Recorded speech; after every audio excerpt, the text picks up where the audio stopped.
Salam and peace. This is your podcast, quote unquote, Black Woman Speaks Arabic. My name is Mad Sidiso, breaking the stereotypes and the stigmas around quote unquote Black women speaking Arabic. This episode is an extension of an online interactive speaking session titled Speak Like an Egyptian.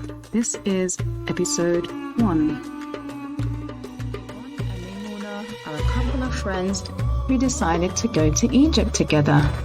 Evonne wishes to explore Egypt's touristic sites and visit the pyramids like everyone else. However, when she was little, she'd heard about how there were quote-unquote white people in Africa and wondered however that could be. She's also heard recent narratives about how tourists can be harassed in the local markets and has made her feel quite skeptic and almost hesitant to go. But she finds herself still quite drawn to and curious about its ancient history and wonders how its role plays out and manifests itself amongst its living inhabitants today. Evonne has paid quite close attention as to how archaeologists and Egyptologists over time had shown diluted skin tones in documentaries on the walls behind them. She's watched them fade and lighten until they had become like that of Elizabeth Taylor in the famous film Cleopatra. And she'd wondered if that's what had happened to Egyptians today. Maymoona, on the other hand, is determined to study at one of the most famous universities in the Arab world, founded by the Fatimids themselves, namely Al-Azhar University, a name that links to a historical individual close to her heart, and in her belief is one of the four ladies of all the world, alongside her mother, Lady Khadija, the Virgin Mary, and the wife of Pharaoh, alayhi salam.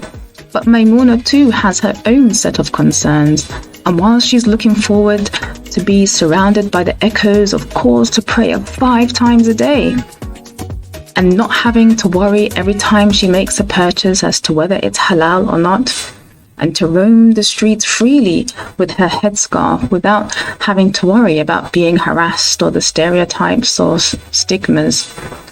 She's heard that Arabs are racist, and she had pretty dark skin. So Maymoona and Evonne decided it was a pretty good idea to equip themselves with the local language.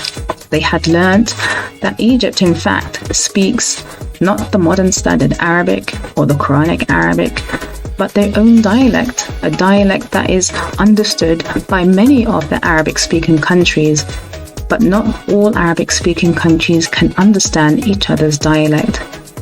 They decided and they were determined to not allow what they had heard or their fears to stand in their thirst for adventures and an opportunity to create experiences that can only add to and enrich their character. They decided to speak like an Egyptian. Show us what you got then, Evonne chuckled. أهلا بيكي. أنا اسمي ميمونة وأنا من بريطانيا. A quick break without a Kit Kat. If you'd like to join a safe and interactive space for quote-unquote Black women, please join the private Facebook group quote-unquote Black Women Learning Arabic for updates. Enjoy the rest of your listening. And where would you like to go, Maymoona? أنا نفسي أروح الأقصر. And what Egyptian food would you like to taste? أنا بحب فول وطعمية. They both picked up their bags that they had stuffed and said, يلا بينا, as they exited the door.